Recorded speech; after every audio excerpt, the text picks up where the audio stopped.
2 cities to make in China, 60 cities to sell in Accra. And that's just how expensive Accra has become.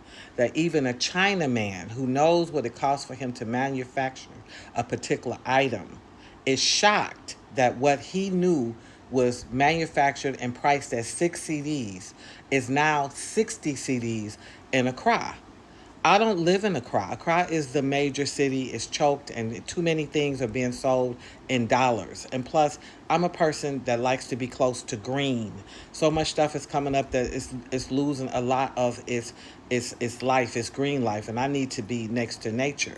Okay, but beyond that, I'm trying to live a recession-proof life in Ghana, a type of lifestyle where when you hit the bumps and bruises, bad business deals, you got cheated, you lost money, the government is not releasing funds, banks are being challenged, whatever's going to go on in the world, I can survive it. I want to be able to survive it because I said I was trying to live here. I said I was living here and raising my daughter. So to do that, I need to live like the people who have lived here from times old, okay, from generations, untold. And it is the locals that teach you how to do that.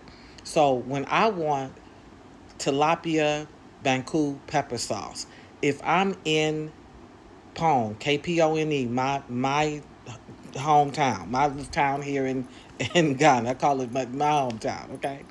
When I want that, it is 30 CDs. If I want uh, contemporary stew with, yam, 2 eggs and fish, I'm going to pay 50 CDs. When I come into Accra, it's going to cost me 150 and up. And there's no debate about it. There's no debate about it that I'm going to spend to 2 to 3, sometimes 4 times what I would spend in my community, which is a part of Greater Accra. So if you're trying to live recession proof, and you're not, living large, making it rain, trying to be at every new restaurant at every set, then part of what you have to do is discipline yourself and model your financial movement, model your behavior after the locals, which is why I tell you all the time that the sweet spots is among the locals. That's how I know where I can pay for bread, keep the cost of bread, eggs, chicken. If I want a bag of 1K chicken, I don't spend over 150 CDs for that, but I can eat 2 days. I can cook enough where I can cook a dish where we eat some that night and we have some for the next day. I get the grains, that are not packaged all beautiful from the local women at the market so that I'm saving money. So, you're making a decision when you come here about whether you're trying to live lavish, whether you're trying to have mini America in Africa, or whether you're trying to live recession proof, especially until you learn the lay of the land. Because there's this misconception that things are cheap here, that they're inexpensive here, that it doesn't cost as much. And yes, there is a whole different economy.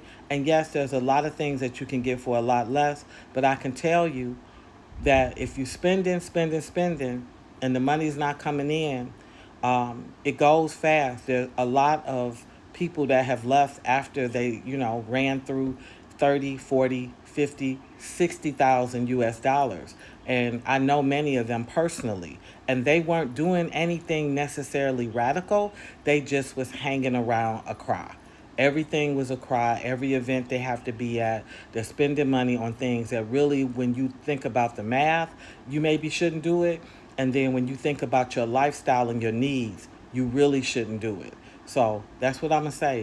Even the Chinese, even the Chinaman, is complaining about the prices of Accra. It might behoove you to come out of Accra, do an environmental scan, check out some of the other spaces, and look at and do a price differential. See the difference in what it will cost you to be in that space, as opposed to letting everything center in Accra.